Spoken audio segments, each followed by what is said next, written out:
All right, so taking a look at the numbers that you chose here for number 1, I want you to see if you can find the dot position, whatever sticky dot you put up on the board. So for example, here, my first thought of 10, 10, I'm going to go ahead and find that dot. And what we can say about this, what that dot represents, is this is a solution to clue number 1.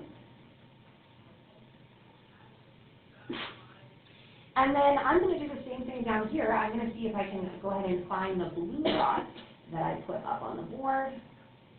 That was the point 10 and 3. And I'm going to make a note here that this is a solution to clue number 2. And actually what we have represented here as a class is the whole class put up a lot of solutions to clue number 1. The class is showing a lot of different solutions to clue number 2. Now, what question 5 is getting at is, were there any dots that represented a solution to both of the clues? So looking for dots that had a sum of 20 and also had a difference of 7. Well, if we look at where this intersection happens, where the lines cross over, there wasn't actually one specific sticker dot that was shared by both of the lines. What's actually happening is it's right in between. So if you were to think about this green dot that I'm adding in right here, if we look down here to see the value of the first number, that is actually 13.5. And then if we take the y value of that point and go over here to the edge to get the value of the second number, that's actually 6.5. So I'm just going to make a note here that for number 5, the two numbers we found that actually work for both clues were 13.5 and 6.5. So again, that point right there was a solution to both clues.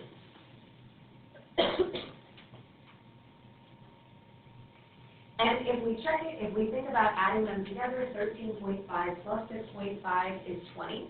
And then 13.5 minus 6.5 is 7. So we can see that it works for both. Okay, so we've solved this problem graphically. Now we are going to see how we can solve this problem algebraically. We're going to have the two numbers that we're looking for be x and y. So we are going to have x represent the first number. We're going to have y represent the second number. So I want you to go ahead and try parts A, B, and C of number 6. So in part A, you're going to write an equation to model that the two numbers have a sum of 20. Once you've written that equation, you're going to solve the equation for y. In other words, get it by itself. Then in part B, you're going to write an equation to model two numbers that have a difference of 7. You're also going to solve that equation for y. And then based on what you did in part A and B, you're going to try to combine your equations to make one new equation and then solve. All right, so let's come back together here. We're going to check through each part. So starting with part A, an equation that would model that the two numbers have a sum of 20. Well, if x is our first number and y is the second number, sum means adding them together. So x plus y equals 20. Now, when it says solve the equation for y, we want to get y by itself. So we can do that by just subtracting x from both sides. So we have y equals 20 minus x.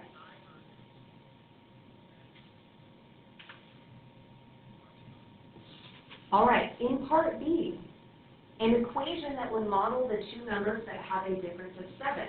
Well, difference is now meaning subtraction. So we're going to do the first number minus the second number equals 7. X minus y equals 7. It's a little bit more work here now to solve the equation for y. So we can try the first thing that we did back here in part A of subtracting x from both sides. So that would move the x over here. But then we have negative y equals 7 minus x. Well, we want positive y. And so we can think about that negative in front of the y really being like a negative 1. If we divide everything on both sides by negative 1, that's going to turn it into this final version where now we have a positive value for y. 7 divided by negative 1 turns into negative 7. And then this is really another negative 1 in front of that x. Negative 1 divided by negative 1 is now positive 1, so it turns into a plus x.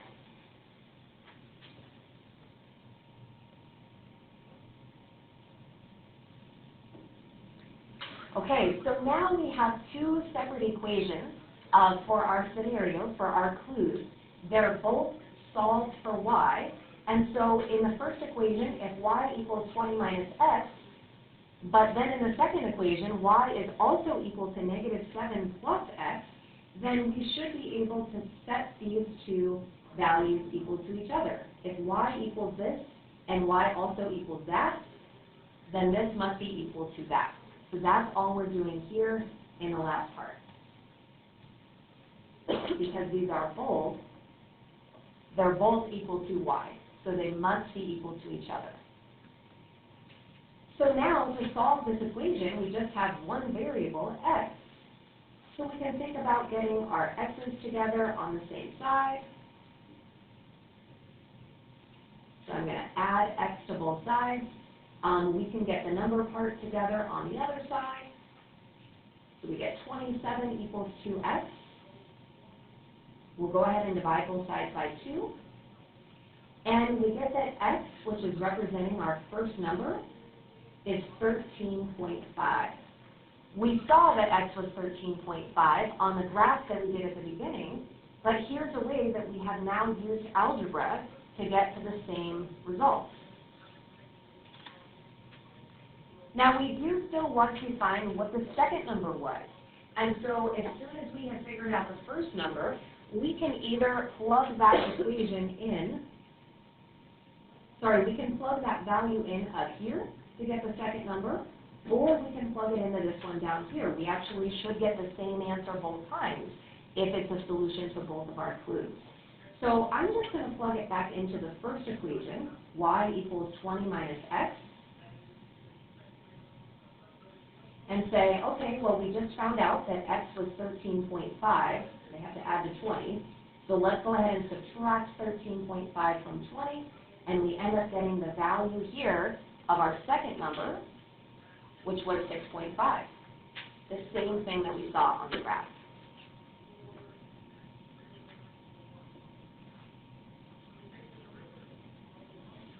All right, so what we've done down here in this bottom part is we've turned the scenario into a system of equations. And the two equations would be what we came up with up here in part A and part B. You could actually write them in this original form before we solved for y, or you can write it in the other form where we had each one in terms of y. But remember we talked on Friday that the solution to a system of equations is the value of x and y that makes both of our equations true. And so in this case here, our solution, we always write this as an xy ordered pair, is the point 13.5, comma 6.5.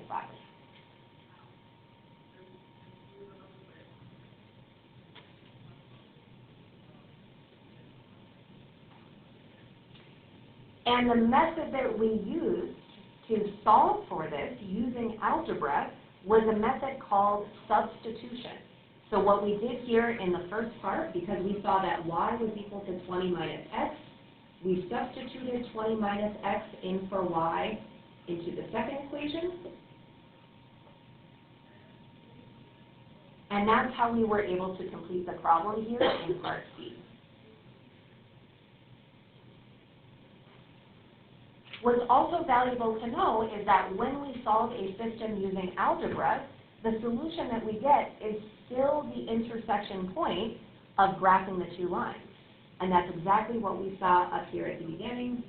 We still have the solution On the graph, it's always the point where our two lines cross. It's the point where they intersect.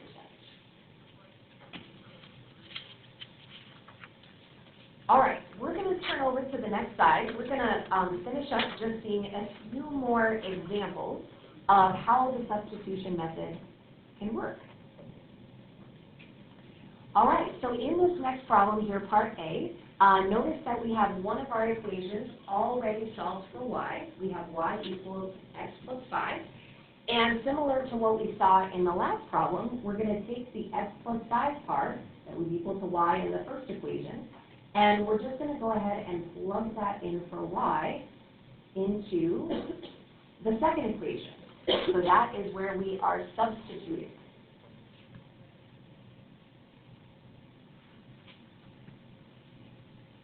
And then what we'll do here is we're going to write a new version of that second equation. So instead of writing 2x plus y, we're going to write 2x plus x plus 5. That x plus 5 came from the first equation. That's the expression that we're now substituting in. We're replacing anytime we see y. And then we still have this equal to 8. Everything else about that second equation will stay the same. What's really nice now is we just have one simple equation with only one variable. It's just x. So that means that we can continue solving this for x. We might need to simplify a little. In this case, we could combine like terms. So 2x plus x is really 3x.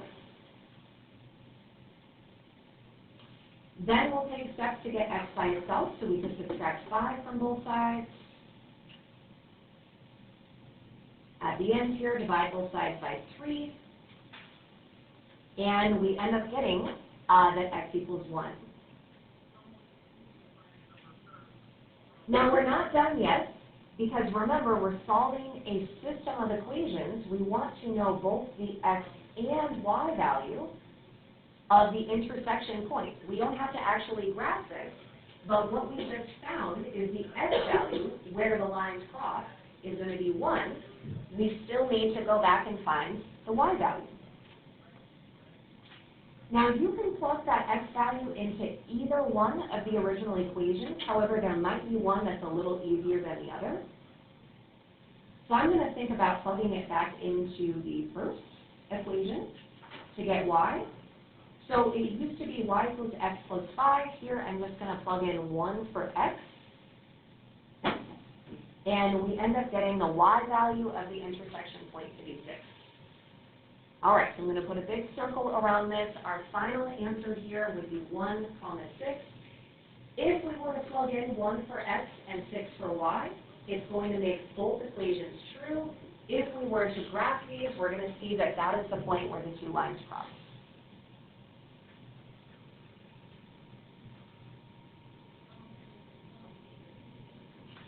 All right, now sometimes you are given a system that doesn't have y by itself at the very start. Like in this case, this one actually has x by itself at the very start. And so on this one, it would be just a similar process as we did on the last one. We're going to substitute this in for x rather than for y. So if x is equal to 8y minus 12, we're going to go ahead and take that 8y minus 12, and we're going to substitute that up here in for x in the first equation. So now it's the first equation that we're writing. Instead of writing x plus 12y, we're going to write 8y minus 12 to represent x. We're still adding 12y onto the end. It's still equal to 68. We just made a change doing that substitution to the first part. Now we have everything in terms of just one variable. Now it's just y that we're solving for. We might need to combine like terms again. So 8y plus 12y is 20y.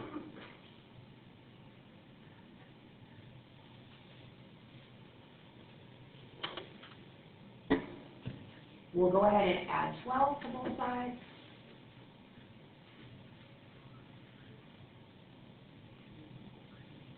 And then we can divide both sides by 20. and we get that y equals 4.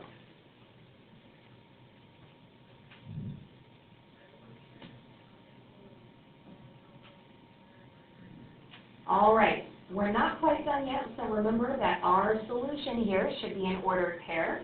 We're going to pay really close attention to the position that we're placing the number that we just solved for. This is a y value that we got. We didn't get x, we actually got the y value first. So when we're writing it in as our ordered pair, we want to make sure that we put it in that second position where y equals. All right, now we do need to do one final step here to solve for x. We can plug it back into either one of the original equations, but it looks like the second equation will be easier because we want to get x. The second equation already has x by itself. So here, if we just replace the y value with 4, 8 times 4 is 32. 32 minus 12 is 20. So that's going to be the x value right there of our solution.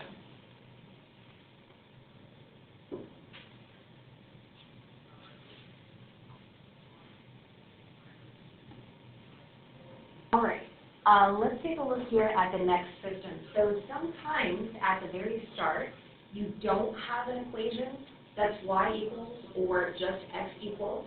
You might not have a variable by itself yet. And so in that case, you are going to have to rewrite one of the equations to get a variable by itself. It's just like what we did on the first page when we had two numbers that had a sum of 20 and we solved the equation for y.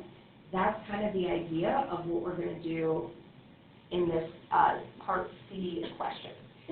So definitely the equation that's going to be easier to get a variable by itself will be the second equation because we do not have any numbers multiplied in front of x or y. So it's going to take out any factor of division that we would have to do to get it by itself. There's actually two equally good ways that you can do this. So you could get y by itself, kind of like what we did over there, by subtracting x from both sides. But if you wanted, you could get x by itself and subtract y from both sides. However you do it, you just need to get one of the variables by itself, and then you're substituting it in for that variable into the other equation. So I'm just going to stick with this one here. So I'm just going to do y equals 3 minus x. And because that is equal to y, I'm going to go ahead and plug that in for y back in the first equation. Now, one thing that's a little bit different about this one is it's not just y. It's a negative 3 multiplied in front of whatever y is. Well, since y now has two terms, there's two pieces to it, when I plug it in, I need to put parentheses around that to show that negative 3 is going to distribute, it's going to multiply by everything that's in those parentheses. So here's what that looks like when we rewrite the first equation. We still have 5x in front. We still have the minus 3. Minus 3 is multiplying by y. These are those parentheses that we're going to include. And then this is where the substitution happens. We're going to go ahead and plug in there 3 minus x. Finishing this out to match the first equation is still equal to negative 1.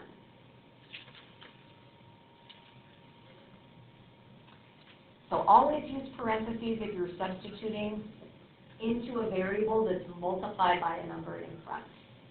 Now what we're going to do to get rid of those parentheses is go ahead and distribute. We're going to multiply that negative 3 to the inside. So right down here below, it's going to be negative 3 times 3, which is negative 9. Negative 3 times negative x is positive 3x. And we don't want to forget about the 5x in the very front. We're just going to bring that 5x straight down. So it's really 5x minus 9 plus 3x.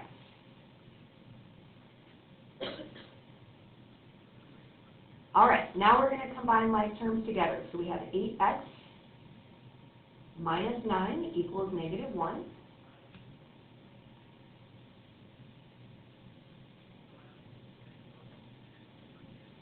We'll go ahead and add 9 to both sides. And this one works out really nicely here. It looks like the x value of our solution is positive 1.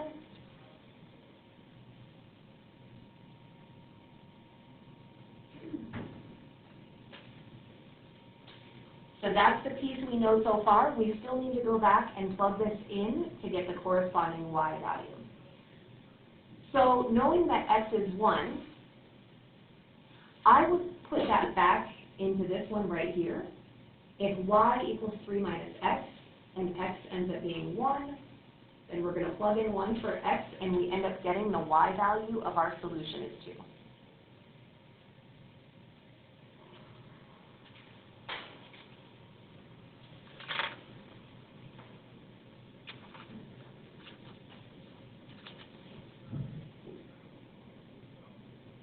Okay, so those are some systems. Those are examples for how we would actually solve this using the substitution method. In the final problem here, we are just going to practice how could we check a solution? How could we go back and check and see, in this case, is the point 3, negative 2 a solution to the system? And so the way that we would check this is we need to see if it makes both equations true. So we would need to plug in 3 for x. We're going to plug in negative 2 for y. And we're just going to see if this works. So if we were to plug that here into the first equation, we have negative 2 plus 4 times 3 equals 10. Now when I'm checking, something that I like to do is put a little question mark over the equal sign. I'm not sure yet if this is going to work. But let's see what happens here on the left side. We get negative 2 plus 12. Well, sure enough, negative 2 plus 12 is 10. The left side is equal to the right side. So I'm going to put a check mark there because it did work in the first equation. Let's go ahead and check the second equation. So here we would do 5 times 3 minus negative 2. And we want to know if that is equal to 13. Well, here 5 times 3 is 15. And subtracting negative 2, well, that's really the same thing as adding 2. And so 15 plus 2 is 17. That does not equal the other side, which is 13. So I'm going to put an X here. No, it did not work for that second equation. So that just means that this point 3, negative 2, it must be some point on the line of the first equation, so maybe something over here, but it's not on the line of the second equation. So it's not an intersection point. It's actually not the solution to our system. So final answer here, we can say no, it didn't make the second equation true.